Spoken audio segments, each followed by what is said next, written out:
여러분 안녕하세요. 블링블링 블랙입니다.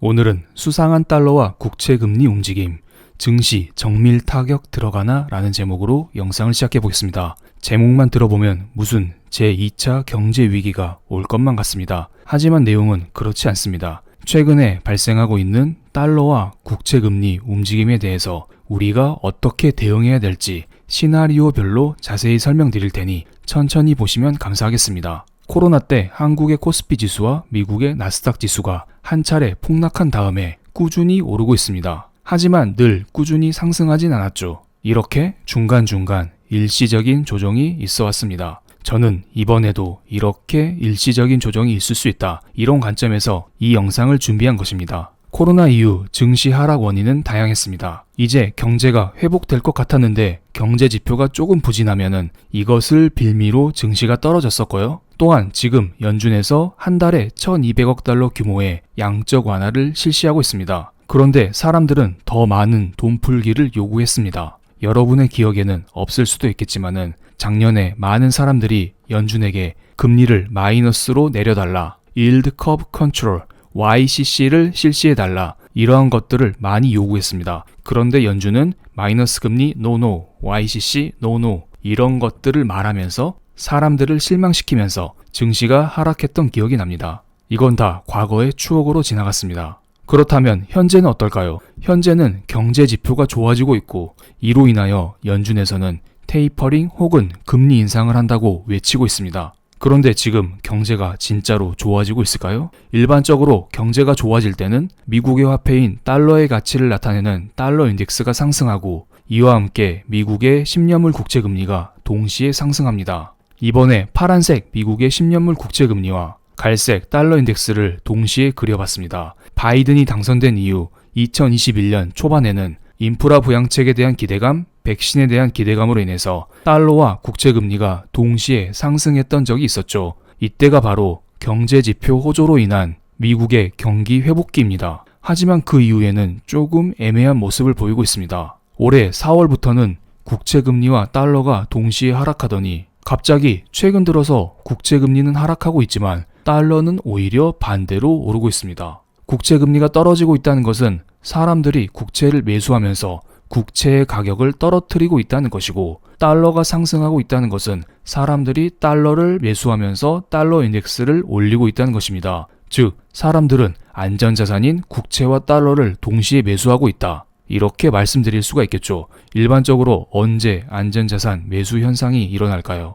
과거를 잠깐 회상해 보겠습니다. 이번에는 트럼프 대통령을 불러오겠습니다. 트럼프 행정부 시절 2019년도에 1년 내내 달러는 올라가고 국채금리가 떨어지는 이러한 현상이 발생했습니다. 당시에 무역전쟁이라는 글로벌 악재가 존재했습니다. 이로 인하여 경기 둔화가 발생했고 연준으로 하여금 3번의 금리 인하를 유도했습니다. 그리고 나서 그 다음에 코로나 경제 위기를 맞이했죠. 제가 트럼프 행정부 시절을 소환한 것은 그때처럼 그 다음에 경제 위기가 온다, 이런 것을 말씀드리려고 했던 것이 아닙니다. 일반적으로 국채금리가 떨어지고 달러가 상승하는 현상은 어떠한 악재가 발생할 때 일어나는 현상이라는 것을 설명드리기 위함입니다. 2019년처럼 지금 1년 내내 이러한 현상이 일어날 것이라고 말씀드리는 게 아닙니다. 어쨌든 그렇다면 지금은 어떠한 악재가 있을까요? 바로 델타 변이 바이러스입니다. 델타 변이 때문에 전 세계는 몸살을 앓고 있습니다. 남아프리카 공화국에서는 델타 변이의 연일 신규 확진이 최다라고 합니다. 또한 이란은 수도를 2주간 봉쇄했고요. 한국 같은 경우는 7월 달부터 사회적 거리 두기를 완화하기로 했었는데요. 최근에 코로나 확진자 수가 800명이 넘어가면서 이것을 보류한 상태입니다. 이렇게 신흥국의 델타 바이러스 문제가 심각합니다. 또한 유럽도 심각한 상태죠. 이로 인해서 신흥국 화폐 약세, 유로화 약세를 불러오고 있습니다.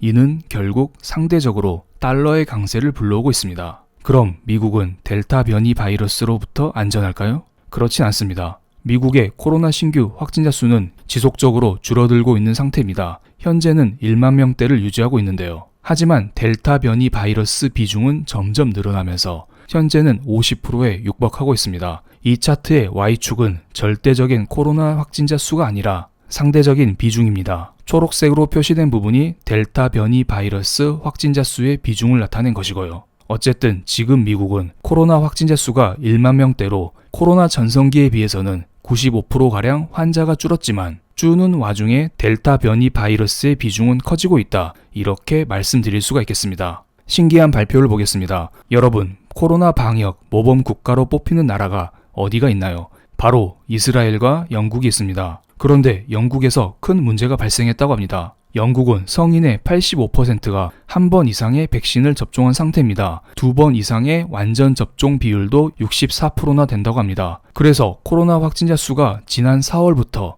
1000명대로 확 줄었죠. 그런데 7월 1일 다시 2만 7천 명으로 늘었습니다. 백신을 맞았음에도 불구하고 코로나 확진자 수가 2만 7천 명이나 나오고 있는 상태입니다. 이러한 코로나 재유행이 다른 나라에도 발생할 가능성이 충분히 있을 거라 봅니다. 지금 백신을 맞았음에도 불구하고 코로나 재유행이 발생하고 있는 상태입니다. 또한 최근에 이스라엘에서 보도된 내용인데요. 화이자 백신의 예방 효능이 델타 바이러스 변이 확산 이후 94%에서 64%로 확 줄었다고 합니다. 우리가 믿고 있었던 백신조차 델타 변이에 무너지고 있는 상태입니다. 그 결과 안전자산의 선호 현상이 강화되고 있습니다. 국제금리는 계속 떨어지고 있고 달러 인덱스는 지속적으로 상승하고 있습니다. 그런데 단순히 델타 변이가 유행한다고 해서 안전자산 선호 현상이 강화됐을까요? 그렇지만 않습니다. 실제로 델타 변이로 인해서 혹은 테이퍼링 같은 다른 이유로 인해서 경제 지표 둔화가 포착이 되었기 때문에 이러한 안전자산 선호 현상이 강화되고 있습니다. 최근에 중국에서 차이신 서비스업 PMI가 나왔습니다. 이 지수가 50.3으로 14개월 만에 최저치라고 합니다. 조금 이상하지 않나요? 중국은 전 세계에서 코로나로부터 가장 독립한 나라입니다. 가장 빨리 걸리고 가장 빨리 탈출했죠. 그로 인해서 경기 회복을 강력하게 추진하고 있고 올해 안에 금리 인상한다 이런 이야기가 나왔던 나라죠. 하지만 최근에 국제 원자재 가격 상승과 미중 갈등 여파로 중국의 바닥 경기가 어려운 상황임을 보여주고 있습니다. 즉 중국도 완벽하게 경기가 회복되긴 어렵다 이런 이야기를 하고 있습니다. 또한 최근에 미국에서 6월달 고용보고서가 공개됐습니다. 6월달 비농업 부문 일자리 수는 85만 개가 늘었습니다. 이는 전문가 전망치인 72만 개를 큰 폭으로 상회했지만 실업률은 오히려 5월달인 5.8%보다 소폭 상승한 5.9%를 기록했습니다. 고용이 생각보다 뜨뜻미지근하다 이렇게 말씀드릴 수가 있겠네요. 그래서 전문가들은 이렇게 85만 개 정도 미국의 일자리가 회복된다면 연말 혹은 내년 초에는 완전 고용으로 돌아간다는 이야기를 하고 있습니다. 비농업 부문 일자리 수가 한 달에 100만 건 증가할 때 파란색 점선을 따라가게 되고 비농업 부문 일자리 수가 한 달에 80만 건 증가할 때에는 주황색 점선을 따라가게 됩니다. 그런데 만약에 이렇게 델타 바이러스가 재유행하게 된다면 이러한 회복 각도는 점점 낮아지지 않을까요? 그래서 최근에 델타 변이 때문에 달러 강세로 인하여 한국 같은 신흥국 증시보다는 미국 증시가 더욱더 강세를 보이고 있습니다. 외국인 입장에서는 신흥국에서 돈을 싸서 미국으로 탈출하고 있기 때문입니다. 그리고 미국 내에서도 경기 민감 위주인 다우지수보다는 성장주 위주인 나스닥 지수가 더욱더 강세를 보이고 있습니다. 그런데 이러한 현상이 지속될 수 있을까요? 과거 2019년 무역전쟁이 일어나면 이때 증시가 계속 올랐었나요? 중간중간 S&P 500 지수 기준으로 10%, 20% 하락은 종종 있었습니다. 이때 저는 여러 가지 시나리오를 가정할 수가 있겠습니다. 만약에 연준에서 경기 둔화를 근거로 테이퍼링을 철회하거나 늦추는 발언을 바로 해주면 증시에 호재로 작용할 수 있을 거라 봅니다. 그렇지 않고 델타 변이가 꾸준히 확산이 된다면 증시에 악재로 작용하면서 한국 증시, 미국 증시 모두 일시적인 하락을 불러올 수 있을 거라 봅니다. 물론 이렇게 되면 연준이 출동하긴 하겠죠. 증시에 대한 데일리 브리핑 그리고 저의 개인적인 생각은 날마다 멤버십 게시판을 통해서 공유드리고 있으니 관심 있으신 분들은 함께 하시기 바랍니다. 지금 떠있는 화면을 클릭해 주시면 됩니다. 그럼 오늘 영상 여기에서 마치겠습니다. 감사합니다.